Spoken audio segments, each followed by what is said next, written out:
What could be the balding breakthrough men have been waiting for tonight. It's still experimental, but a Tampa doctor has found a fascinating new procedure that seems to help men with thinning hair.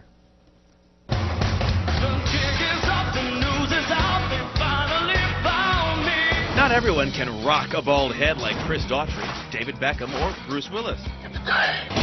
Even though I know the bald is in and there's a lot of men that like that, for me I just really prefer to have a little more hair. Bruce Hunter may like hair, but for years he's been forced to shave his off thanks to this bald spot. I just decided if I'm going to have that bald spot on the crown and also on the front, I'll just shave off all my hair. He's been looking for something to give him back his youthful locks, but didn't want to do something drastic like a hair transplant. I was hoping maybe something would come along that'd be more magic. That magic came along when Bruce met hair restoration surgeon Joe Greco. The Tampa doctor is the first in the country to see if he can reverse the effects of thinning hair by using a person's own blood. We're hoping that you're going to be able to increase the length and the overall aesthetic density of your hair. Here's how it works.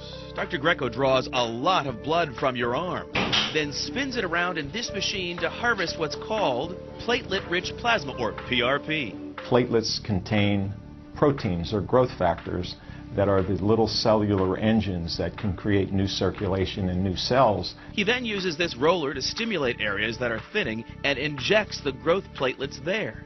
When platelets become activated, they send off little emails and faxes for other platelets to come to that area. So if we increase the amount of the growth factors in a specific area, we can increase new blood circulation, new cells. Give me a head with hair, long, beautiful hair. Will it work like Miracle Grow for hair? In February, Dr. Greco treated only the top portion of Bruce's bald spot. After 1 month, I could feel hair growing and getting thicker where at one time it was totally bald. Now 3 months later, you could definitely see hair is growing. This is the area that we did the treatment in, and it appears that the hair is even a little darker in this area than it was before the treatment. But we can say that it's definitely promising. The doctor will continue to follow Bruce's hair growth over the next year. As for Bruce, he's growing his hair out and even using a little hairspray. I think it's going to be an exciting future. I think you're going to see a lot more men with less bald spots. Well, this thing is still in the clinical trials stage. More testing has to be done before it's cleared for people to use. One last thing, it is not for someone who is already completely